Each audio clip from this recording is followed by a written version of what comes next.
Detrás del Misterio presenta.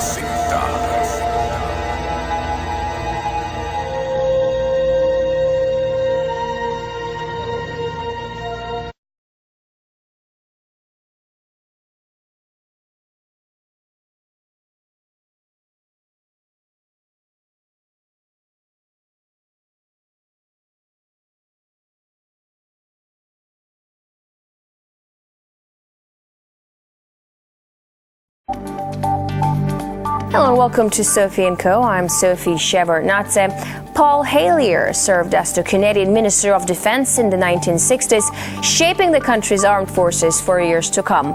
It was only in his retirement that he says he made a life-changing discovery. He became the first cabinet-level politician from a G8 country to publicly state that there is extraterrestrial life present on Earth. Is this an elaborate fantasy, or aliens science fiction, or is there something to claims of their existence? Extraterrestrial life. For ages, humanity has wondered, is there anything else in the cold darkness of space? Skeptics say there is no proof, but there have always been those who dared to dream, and some even claim to have seen things with their own eyes. Do aliens exist? Are they already here? Do they pose a threat or a chance for salvation? The Honourable Paul HELLYER, former Minister of Defense of Canada, and he believes that life forms from space exist and are present on Earth. It's great to have you with us on our show. Why do you say that UFOs are as real as the airplanes flying over our heads? Well, because I know that they are. They've been, as a matter of fact, they've been visiting our planet for thousands of years. And one of the cases that would interest you most, if you give me 2 or 3 minutes to answer, is during the Cold War, 1961, there were about 50 UFOs in formation flying south from Russia to across Europe. And the Supreme Allied Commander was very concerned and about ready to press the panic button when they turned around and went back over the North Pole. So they decided to do an investigation. And they investigated for 3 years, and they decided that with absolute certainty that 4 different species at least, had been visiting this planet for thousands of years. So that's, we have a long history of UFOs, and of course there's been a lot more activity in the last few decades since we invented the atomic bomb. And they're very concerned about that and the fact that we might use it again. And because the whole cosmos is a unity, and it affects not just us, but other people in the cosmos, they're very much afraid that we might be stupid enough to start using atomic weapons again, and this would be very bad for us and for them as well. So no serious scientist has ever publicly confirmed evidence of an encounter with extraterrestrials. Why would scientists not confirm the facts if they exist? I'm afraid they must go out of their way not to find out. Because if they did, you know, even 10% of the amount of research I've done in the last 8 years, they would be as convinced as I am. I mean, they could do it even faster. It might take them a little longer when they didn't have a military background. But there are so many wonderful books that tell these stories, and they've been authenticated. The sightings have been authenticated by more than one witness, and also by radar. And they have landed in various places around the world, including Russia. There's a famous case there. I can't remember the name of the place, but it was widely reported at the time. A man wrote a book about it, and then the French bought the book rights so that it wouldn't be circulated around. There's just so much evidence. If anybody will take the time off to do a little bit of research and study.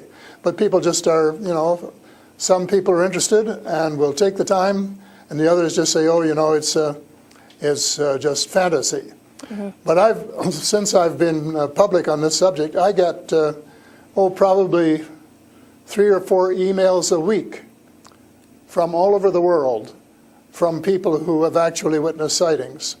and some of them who have actually been on the ships, and some of them who have actually been transported to another planet.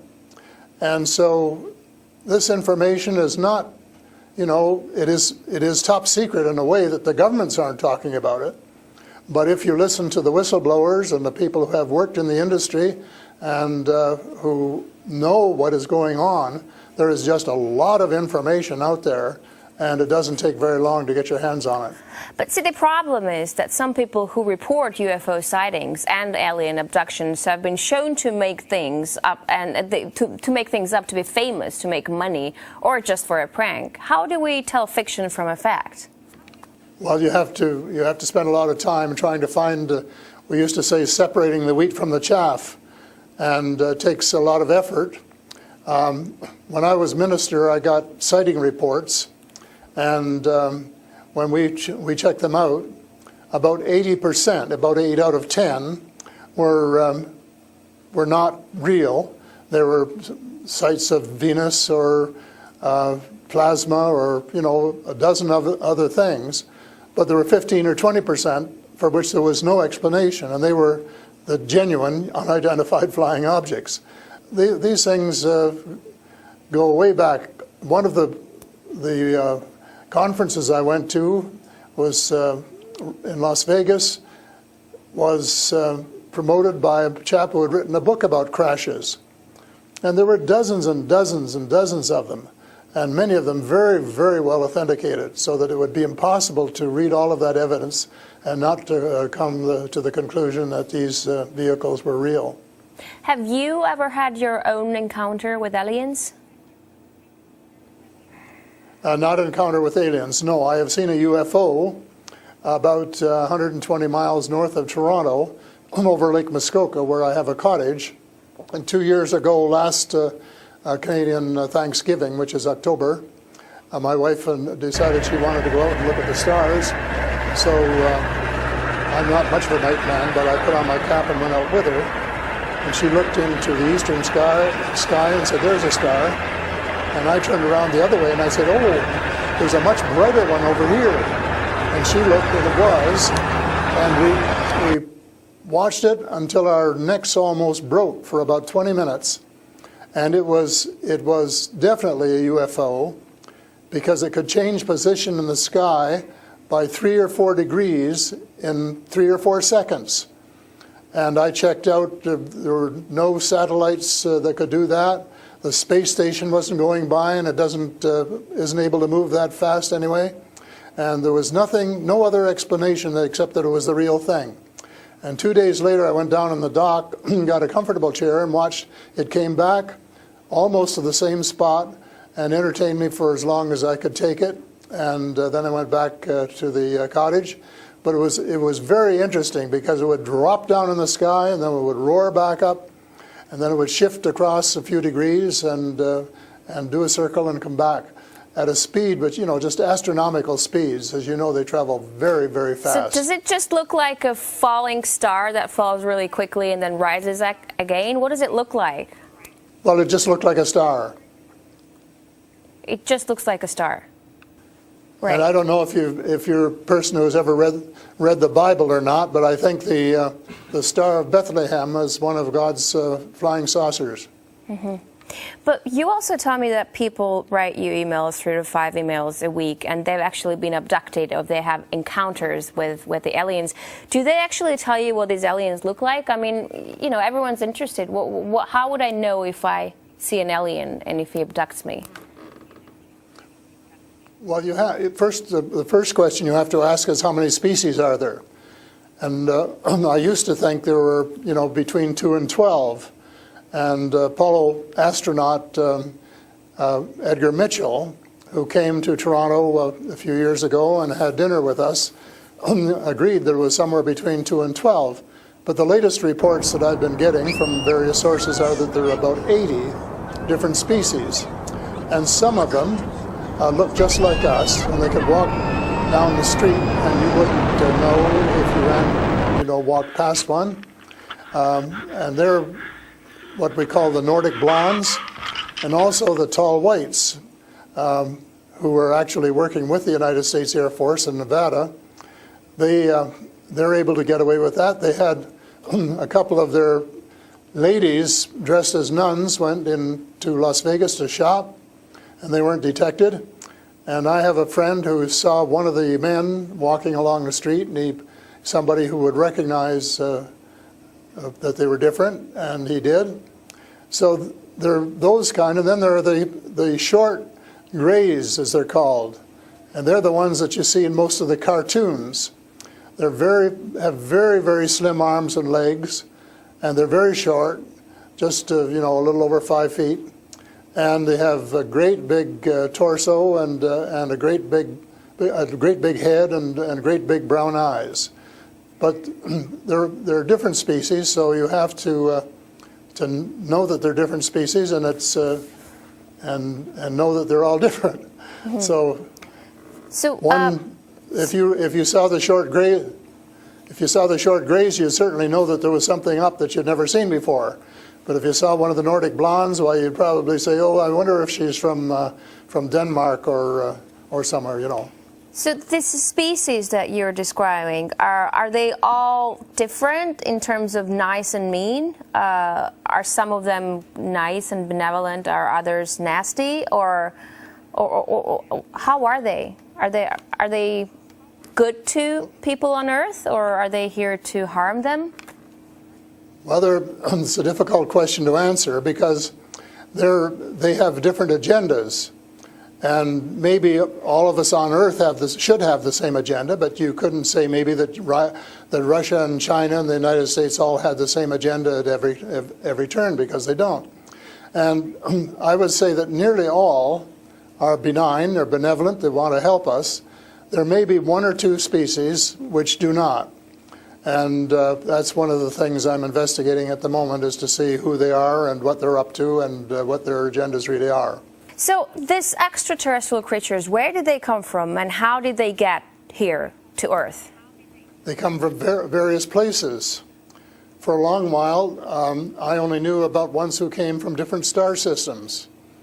The Pleiades and Reta Reticula and several other star systems. But in the last few months, I have met people who have made me aware of that there are some in our star system, and that there are actually extraterrestrials who live on a planet called Andromeda, which is one of the moons of Saturn, and that there are others on Venus and some on Mars, and that they may be interacting between themselves. I suspect that they are, because there is what is called a federation of these people, and they have rules. For example, one of the rules is that they don't interfere in our affairs unless they're invited to. And that's one of the reasons probably that we haven't seen more of them until very recently. And so but what do you mean? There are a lot of people who want to interact with them. There are a lot of people who actually want to see them and know who they are. What, they need a special invitation to interact with us? What does it mean? They don't want to interfere into our affairs. Well, they don't want to tell us how to run our affairs. They have accepted the fact this is our planet and that we have the right to run it. But they're very, very concerned. They don't think we're good stewards of our planet. We're not. We're clear-cutting our forests, and we're polluting our rivers and our lakes, and we're dumping sewage in the oceans, and we're doing all sorts of things which are not what good stewards of their homes should be doing. And they don't like that, and they've made it very clear. And as a matter of fact, they have given us a warning. How? And this has come from more than one source. How have they made it clear? What have they done? They have talked to people. One of the chaps I talked to about a month ago was interacting with them in 1974, he and his brother, in Peru. And they were taken to Andromeda, teleported, and they were told what the people there think, and that we're really wrecking our planet, and in fact that something dreadful is going to happen to it if we don't smarten up and change our ways. We spend too much time fighting each other. We spend too much money on military expenditures and not enough on feeding the poor and looking after the homeless and the sick. And that we are polluting our waters and our air, and that we're playing around with these exotic weapons, thermonuclear weapons and atomic weapons, which have such a devastating effect both on our Earth and on other areas in the cosmos, and they don't like that. And that's the reason they would like to work with us to teach us better ways, but only, I think, with our consent. And they work through individuals, and they try and pick out individuals who won't be frightened to death of them, because they can give you quite a fright. One of the cases I'm familiar with was the tall whites in Nevada, where the United States Airmen working with them, were just frightened to death of them. And one, Charles Hall, rescued the daughter of one of the high-up people in the tall whites, and as a result became very good friends with the mother. And as soon as they could trust each other, they had a wonderful relationship. And he wrote a book about it. It's called Millennial Hospitality. Millennial Hospitality.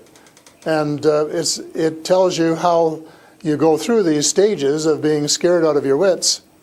But then when you establish a trust and a working relationship, why you can have the same relationship, same kind of relationship that you would have with someone here on Earth. But here's what I'm thinking. If you're outing their presence, which is clearly not what they want since they're hiding, why aren't they so afraid of, why aren't you afraid of repercussions? Because you're obviously stating that they're here among us, and you're telling me all these species that exist. They are here among us, and I'm not afraid because in most cases, as far as technology is concerned, they're light years ahead of us, and we have learned a lot of things from them. A lot of the things that we use today, we got from them,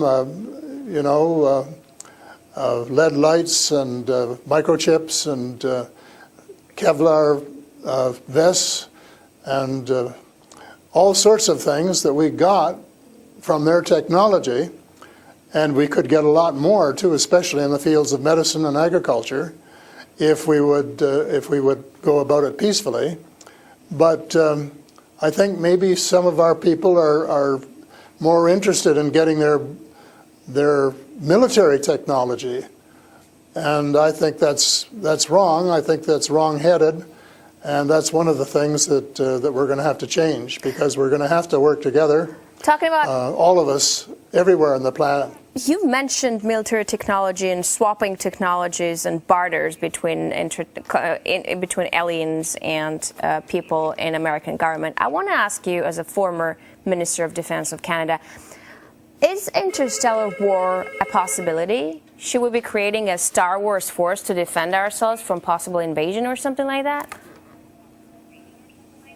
Well, I think it's a possibility, but it's a possibility especially if we shoot down every UFO that comes in our airspace without asking who they are or what they want. And right from the beginning, we started scrambling planes and trying to shoot them down, but their technology was superior enough that we weren't able to get away with it. Certainly not for a long while. And during that period of time, they could have taken us over without any trouble if they'd wanted to. So I think we have to, rather than develop our own Star Wars, for Earth Star Wars, to protect ourselves against them, that we should work with the benign species, who are the vast majority, and work together and rely largely on them, of course, and cooperate so that we would be contributing something at the same time. But I don't think there's any point in us developing a galactic force that would tempt us to go out on our own and get into mischief, which is one of the things I think some of them are concerned about. But what do you expect to happen if people start to believe in alien existence on Earth? Because things are definitely going to change. our lives aren't going to be the same anymore. Well, I hope that's the case.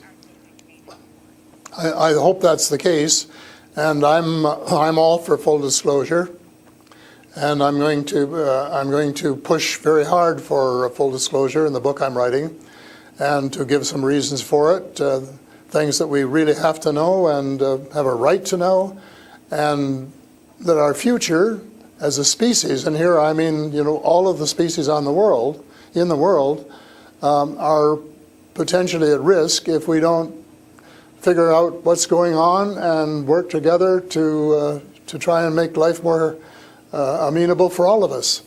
But it's and to work with our neighbors from other planets as well. But still, like, I'm thinking to myself, if they've been here for such a long time, as you say, and they're interested in helping humanity, as you say, why is our world such a mess?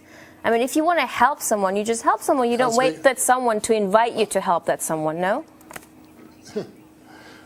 Well, I don't, you know, it's something that I think parents can sometimes say to their children, this is what you should do. But that doesn't mean the children are going to do it, does it? Because the cosmos is based on free choice. And we're given the option of making mistakes, of making wrong choices. And I guess what bothers some of us is we've made too many wrong choices and not enough right choices.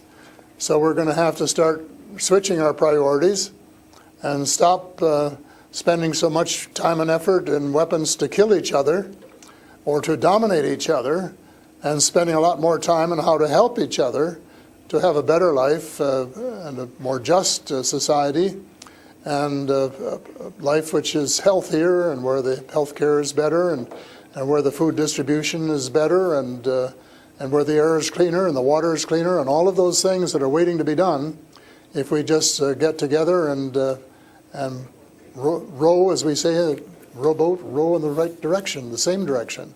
And it's possible, but it's a tall order, and so far we haven't done it. My thesis will be that we have to do it, and we have to start doing it right away. Thank you so much for this interesting interview and insight on extraterrestrial life. That was Paul HELLYER, former Canadian Minister of Defense, who says aliens exist and live among us on Earth. That's all the time we have for today. I will see you in the next edition of Sophie & Co.